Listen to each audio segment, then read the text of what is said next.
Hello, I'm your friend, Teacher Sam. Today I'll offer you some insights and tips to provide compelling answers for the IELTS Speaking Test, Part 3. Now let's delve into our first question. If you could buy any new gadget you wanted, what would you choose? Answer: I would choose a virtual reality headset. Well, it's because of their ability to immerse users in a completely different world, be it for gaming, education, or even traveling virtually. It's a fascinating blend of entertainment and technology. Moving on to our second question, do I think people today spend too much money buying new things? Answer: well, it's subjective. For some, purchasing the latest items brings joy and enhances their lifestyle. However, it's essential to strike a balance and not let material possessions define our happiness. Our third question asks, do I always want to buy the latest technology, or am I happy with an older model? Answer: personally, I believe in the efficiency and functionality of a device rather than its novelty.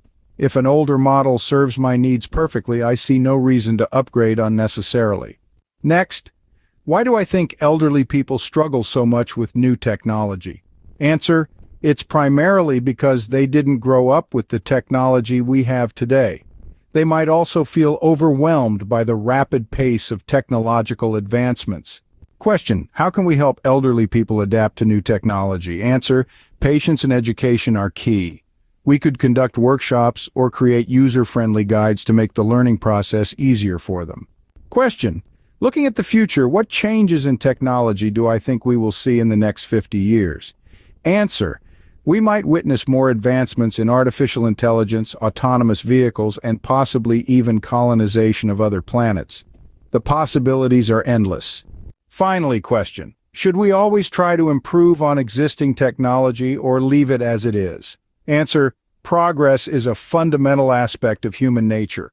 While it's crucial to appreciate and utilize existing technology, striving for improvement leads to innovation and growth. In summary, it's about striking a balance with technology, helping everyone adapt to it, and constantly striving for progress while appreciating what we already have. Excellent. Thanks for watching. Subscribe to this channel for more lessons with me, Teacher Sam. Remember that practice makes perfect. Until next time, keep learning.